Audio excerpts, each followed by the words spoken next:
আসসালামু আলাইকুম শিক্ষার্থী বন্ধুরা, আশা করি তোমরা সকলে ভালো আছো। আজকে আমরা দেখব গণিতের 7 নাম্বার অধ্যায় অর্থাৎ সরল সমীকরণ। সরল সমীকরণের আজকে আমরা দেখব বেসিক, শুধুমাত্র বেসিক যে সকল জিনিস প্রয়োজন, যে সকল ম্যাথ প্রয়োজন সেগুলো।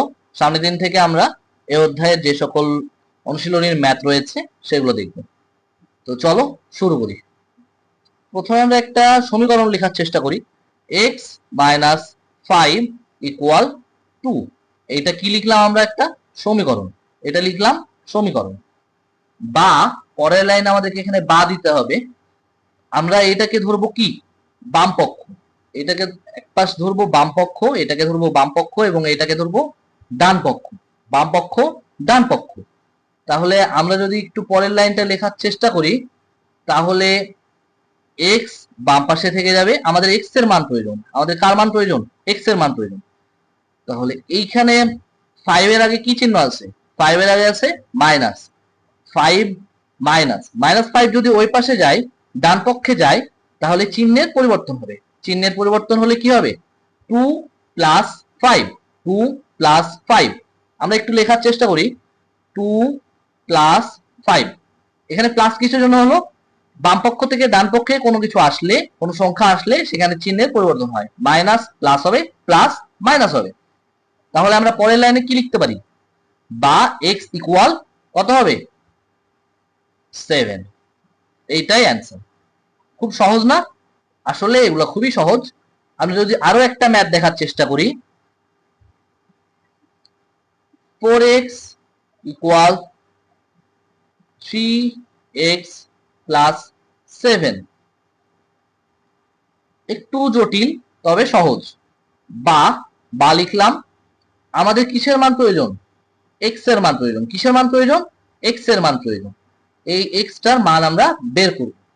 এক্স এর মানের প্রয়োজনের জন্য আমরা যে এক্স এর সাথে যেগুলো সহগ রয়েছে সেগুলা বাম পক্ষে নিয়ে আসবো, আর যেগুলা হচ্ছে শুধু সংখ্যা রয়েছে সেগুলা ডান পক্ষে দিব। তাহলে আমরা এখানে কি দেখতে পাচ্ছি যে 3x কিছু না, মানে কি চিহ্ন আছে? প্লাস। Plus 3x। তাহলে এখানে আমরা 4x টা আগে লিখে রাখি। তারপরে আমরা এখানে প্লাস 3x বাম পক্ষ থেকে ডান পক্ষে আসলে কি হবে? Minus 3x। Minus 3x equal equal 7। Equal 7। এরপরে যদি আমরা একটা সমীকরণ দেখি, তাহলে আমরা আরো একটি সমীকরণ দেখি যে x প্লাস 3 ইকুয়াল 9। এই সমীকরণের মানটা কি হবে? বা x এর মান কি নির্ণয় করবো? আমরা কি নির্ণয় করছি? আমরা নির্ণয় করছি x এর মান। x লিখলাম বাম পক্ষে, সমান সমান দিলাম, এবং এখানে 9 আছে। কি আছে? 9 আছে। 3 এর আগে কোন চিহ্ন আছে? 3 এর আগে আছে প্লাস। 3 এর আগে আছে প্লাস, অর্থাৎ ডান পক্ষে যদি চলে যায় তাহলে সেখানে কি হবে? মাইনাস। তাহলে এখানে x এর মানটা আমরা কি পাচ্ছি? 6। প্লাস 6 না মাইনাস 6? অবশ্যই প্লাস 6, কারণ 9 বড় সংখ্যা এবং 3 ছোট সংখ্যা। এইটাই হচ্ছে আমাদের অ্যান্সার। আরো একটি আমরা উদাহরণ দেখার চেষ্টা করি যে 5y plus 2 equal 7। 5y plus 2 equal 7। তাহলে আমরা যদি বা লিখি, তাহলে এখানে একটা কি সংখ্যা আছে? এখানে কি আছে? একটা সংখ্যা আছে। এই সংখ্যাটা বাম পক্ষ থেকে আমরা কোথায় নিয়ে যাব? ডান পক্ষে। তাহলে বাম পক্ষ থেকে আমরা ডান পক্ষে নেওয়ার সময় কি হয়? চিহ্নের পরিবর্তন হয়। এখানে প্লাস চিহ্ন আছে, ডান পক্ষে গেলে কি হবে? মাইনাস চিহ্ন হবে। তাহলে 5y বাম পক্ষে রেখে দিলাম ইকুয়াল 7। এখানে আছে প্লাস চিহ্ন, ডান পক্ষে গেলে চিহ্নের পরিবর্তন হয়। চিহ্নের পরিবর্তন হয়ে -2 হবে। বা 5y 7 থেকে 2 বিয়োগ করলে কি হয়? 5। বা 5y 5y কি এখানে হবে? না, কখনোই না। এখানে 5y হবে না। এখানে কি হবে? আমরা সকলেই জানি যে চিহ্নের পরিবর্তন হয়। কি হয়? চিহ্নের পরিবর্তন। আচ্ছা, 5y এখানে মাঝখানে কোনো চিহ্ন নাই, মানে কি আছে? গুণ আছে বা ইনটু আছে। 5 এবং y একে অপরের সাথে গুণ আকারে আছে। একে অপরের সাথে গুণ আকারে, অর্থাৎ ডান পক্ষে যদি যায় আমরা যদি এই সংখ্যাটাকে ডান পক্ষে নিয়ে যাই, সংখ্যাটাকে ডান পক্ষে নিয়ে গেলে কি হবে?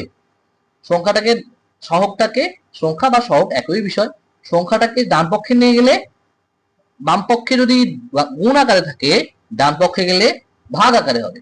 আবার যদি ভাগ আকারে থাকে, ডান পক্ষে গেলে ঠিক বিপরীত গুণ আকারে হবে। তাহলে আমরা চলো এটা দেখি। ওয়াই শুধুমাত্র ওয়াই থেকে যাবে, কারণ আমাদের ওয়াই এর মানটা প্রয়োজন। ওয়াই থেকে গেল এবং 5 5 এখানে কি হবে? এখানে গুণ আছে বাম পক্ষে, অর্থাৎ ডান পক্ষে হলে ভাগ হয়ে যাবে। 5 ডিভাইড বাই 5 অর্থাৎ কি 1। 5 এর সাথে 5 ভাগ করলে কত হয়? 1 হয়। তাহলে y এর মানটা কি পেলাম আমরা? 1। খুব সহজ না? আসলে খুবই সহজ। আমরা যদি একটু কঠিনের দিকে যাই, 4y minus 5 4y minus 5 equal 2y minus 1। এই সমীকরণটা একটু জটিল মনে হচ্ছে তোমাদের কাছে, কিন্তু জটিল ভাবার কোনো কারণ নাই, এটাও ইজি। বা লিখলাম, প্রথমে আমরা বা লিখলাম। তাহলে আমরা কি জানি যে যেগুলো শুধু সংখ্যা আকারে আছে সেগুলোকে ডান পক্ষে নিয়ে নেব, এবং যেটা হচ্ছে যে চলক আকারে আছে, চলক এবং সহগ গুণ আকারে আছে, সেটা আমরা বাম পক্ষে নিয়ে নেব। তাহলে আমরা চলো কাজটি করে ফেলি। তাহলে আমরা 4y টিকে এখানে রেখে দেব এবং 2y, এই ডান পক্ষে আছে 2y, ডান পক্ষে 2y টাকে কোথায় নিয়ে আসবো? বাম পক্ষে নিয়ে আসবো। বাম পক্ষে নিয়ে আসলে কি হয়? প্লাস 2y, বাম পক্ষে নিয়ে আসলে মাইনাস 2y ইকুয়াল, এখানে আছে কি -5, এখানে কি আছে? -5। তাহলে বাম পক্ষে যদি -5 থাকে, ডান পক্ষে গেলে সেই মাইনাসটার চিহ্নের পরিবর্তন হয়ে কি হয়? অবশ্যই প্লাস হয়। তাহলে -1 প্লাস 5। পরের লাইনে যদি একটু লেখার চেষ্টা করি, বা আচ্ছা 4টা y থেকে 2টা y বাদ দিলে কি থাকে? 2y থাকে। তাহলে 2y প্লাস হবে না মাইনাস হবে? অবশ্যই প্লাস হবে, কারণ 4 এখানে বড় সংখ্যা। 2y ইকুয়াল, আচ্ছা এখানে যদি আমরা একটু লক্ষ্য করি, -1 প্লাস 5, -1 প্লাস 5 কি হয়? 4 হয়। পরের লাইনে যদি একটু লিখি, এখানে আবার একই দেখো গুণ আকারে আছে, 2y একে অপরের সাথে গুণ আকারে আছে, তাহলে ডান পক্ষে গেলে কি হবে? ভাগ হয়ে যাবে। তাহলে 4 ডিভাইড বাই 2, বা y ইকুয়াল 2 এর সাথে 4 ভাগ করলে 2 হয়। এইটাই আমাদের অ্যান্সার। আচ্ছা, একটা শুদ্ধি পরীক্ষা আছে, অর্থাৎ আমার যে এখানে 2 আসলো, এটা কিভাবে বিশ্বাস করব যে আমার এখানে 2ই অ্যান্সার হবে, অন্য কোনো অ্যান্সার হবে না? এখানে তো 3ও আসতে পারে, তো 1ও আসতে পারে, তো সেটা কি আমার সঠিক অ্যান্সার? এটা আমরা কিভাবে যাচাই করব? এটা যাচাই করার একটি পদ্ধতি আছে, সেটার নাম হচ্ছে শুদ্ধি পরীক্ষা। কি আছে? শুদ্ধি পরীক্ষা। শুদ্ধি পরীক্ষাটা যদি আমরা একটু দেখি, যে শুদ্ধি পরীক্ষা,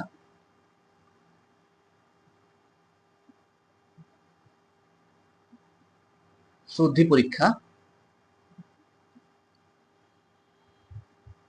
শুদ্ধি পরীক্ষা। তাহলে আমরা ওই সমীকরণে, যে সমীকরণটা ছিল, সমীকরণটা আরেকবার লিখি, 4y মাইনাস 5 ইকুয়াল -1 প্লাস 5। এই সমীকরণটা আমরা আবার লিখলাম। লেখার পরে কি হবে? আমরা এটাকে শুদ্ধি পরীক্ষা করব। কি করব? শুদ্ধি পরীক্ষা। অর্থাৎ আমরা y এর মান কি পেয়েছি? আমরা একটু আগে y এর মানটা বের করেছি, y এর একটা মান পেয়েছি, সেটা কত? 2। আমরা পরীক্ষা করব যে আমাদের এই 2, এটা কি আদৌ সঠিক, নাকি এটা আমাদের ভুল অ্যান্সার হয়েছে। আমরা একটু চলো পরীক্ষা করি। তাহলে আমরা এখানে পরের লাইন যদি একটু লেখার চেষ্টা করি, বা আমরা এই y এর জায়গায় 2 বসাবো, y এর জায়গায় কত বসাবো? 2 বসাবো। তাহলে 2 বসাই, 4 ইন্টু 2 মাইনাস 5 ইকুয়াল -1। এখানে -1, একটু এই জায়গায় একটু ভুল হয়েছে আমাদের, প্রশ্নটি আরেকবার দেখি। 2y -1 ছিল, অর্থাৎ এখানে একটু সংশোধন হবে, 2y -1, 2y -1। তাহলে আমরা পরের লাইনে কি লিখবো? 2y মাইনাস 1 এর এখানে কি লিখবো 2 ইনটু y এর জায়গায় কি লিখবো 2, y এর মান 2 পেয়েছি মাইনাস 1। তাহলে পরের লাইনে লিখতে পারি আমরা 4 এর সাথে 2 গুণ করলে কি পাবো 8 মাইনাস 5 ইকুয়াল 2 ইনটু 2 মানে 4, 4 মাইনাস 1। পরের লাইনে যদি আমরা লেখার চেষ্টা করি 8 থেকে 5 বিয়োগ করলে হয় 3 ইকুয়াল 4 থেকে 1 বিয়োগ করলে হয় 3। তাহলে 3 ইকুয়াল 3। দেখো এই দুইটাই কিন্তু সমান, অর্থাৎ এই দুইটার মানই বামপক্ষ এবং ডান পক্ষের মানই 3 এসেছে। তাহলে আমরা বলতে পারি যে আমরা যে এর আগের সমীকরণের y এর মানটা 2 বের করেছি সেটা অবশ্যই সঠিক মান। এখানে যদি অন্য কোনো মান আসতো তাহলে আমরা যে সমীকরণে মান বসিয়ে শুদ্ধি পরীক্ষা করলাম সেই শুদ্ধি পরীক্ষাটা মিলতো না, অর্থাৎ এটি অসম্পূর্ণ অবস্থায় থাকতো, বামপক্ষ এবং ডান পক্ষ মিলতো না। প্রথমে আমরা এখানে দেখতে পাচ্ছি 2z divide by 3 minus z divide by 6 equal minus 3 divide by 4 লেখা আছে। তাহলে চলো আমরা এটাকে সরল সমীকরণে রূপান্তর করি, অর্থাৎ এখানে আমরা কিসের মান বের করব z এর মান বের করব। আমরা এখানে z এর মান বের করার চেষ্টা করি চলো। তাহলে পরের লাইন আমরা কি লিখতে পারি, বা এখানে 3 আছে আর এখানে 6 আছে, 3 এবং 6 এই দুইটার আমরা লসাগু করব। কি করব লসাগু করব। 3 আর 6 এর লসাগু করলে কি হয় 6 হয়। আশা করি তোমরা এগুলো সকলেই পারবে। 6 এর সাথে 3 ভাগ করলে 2 হয়, আর 2 এর সাথে 2z গুণ দিলে কি হয় 4z হয়, 4z মাইনাস 6 6 ভাগ করলে হয় 1, 1 এর সাথে z গুণ করলে হয় z equal minus 3 divide by 4। বা তারপরের লাইনে আমরা কি করব, আমরা তারপরের লাইনে 4z অর্থাৎ 4টা z থেকে একটি z বিয়োগ করব। 4z থেকে একটি z বিয়োগ করলে কি হয় 3z, 3z divide by 6 equal minus 3 divide by 4। বা আমরা যদি এ পাশে একটু লিখি, বা আমরা হচ্ছে এখানে কি করতে পারি, এটা আমরা করতে পারি,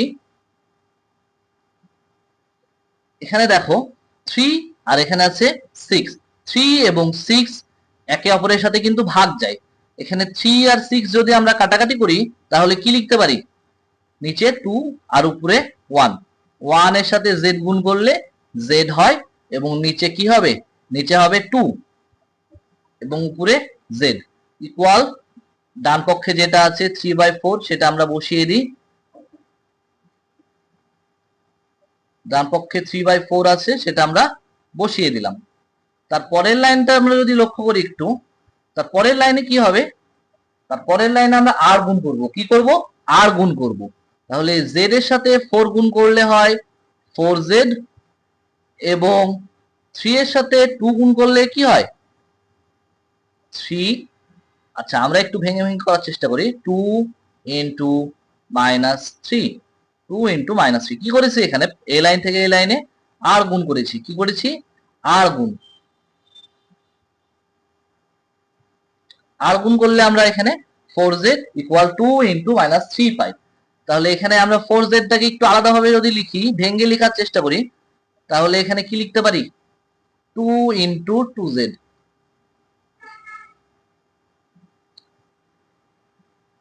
2 ইনটু 2z লিখতে পারি, 2 ইনটু 2z এটা লিখতে পারি। পরের লাইনে যদি আমরা একটু দেখি, এই পাশে 2 আছে, বাম পক্ষেও 2 আছে, ডান পক্ষেও 2 আছে।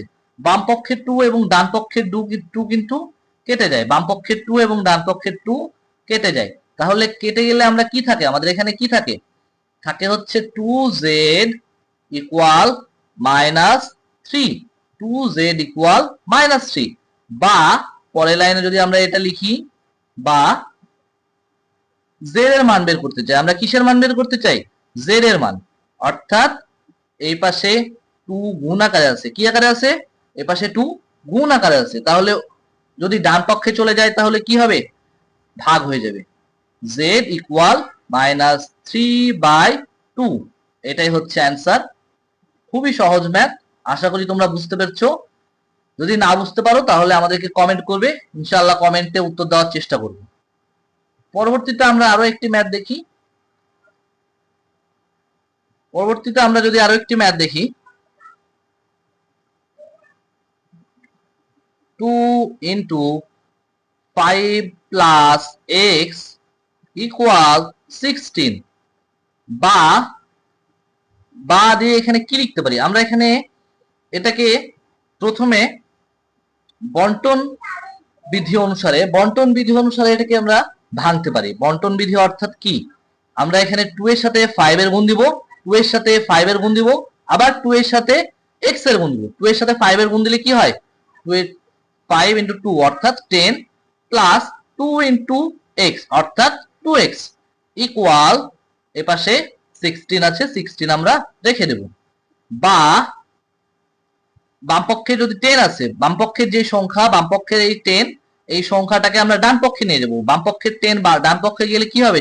সামনে কোনো চিহ্ন না, অর্থাৎ কি চিহ্ন আছে? প্লাস চিহ্ন আছে। তাহলে আমরা এখানে 2x টা রেখে দিই, ইকুয়াল 16 লিখলাম এবং মাইনাস 10 লিখলাম। বাম পক্ষে প্লাস 10 ছিল এবং ডান পক্ষে এসে মাইনাস 10 হয়ে গেছে। বা 2x ইকুয়াল 16 থেকে 10 বিয়োগ করলে কি হয়? 6 হয়। কি হয়? 6। বা x ইকুয়াল 6 ডিভাইড বাই 2। এখানে ভাগ হলো কিভাবে? এখানে কোনো চিহ্ন না, অর্থাৎ ইনটু আছে, অর্থাৎ গুণ আকারে আছে। 2 এবং x গুণ আকারে আছে। তাহলে ডান পক্ষে যদি 2 টা চলে যায় তাহলে 6 ডিভাইড বাই 2। বা x এর মান কত হবে তাহলে? 6 ডিভাইড বাই 2 অর্থাৎ 3। এটাই হচ্ছে অ্যান্সার। আশা করি বুঝতে পারছো তোমরা সকলেই। কোনো সমস্যা হওয়ার এগুলা কথা না, এগুলা খুবই ইজি ম্যাথ। এগুলা আশা করি তোমরা সহজেই বুঝতে পারবে।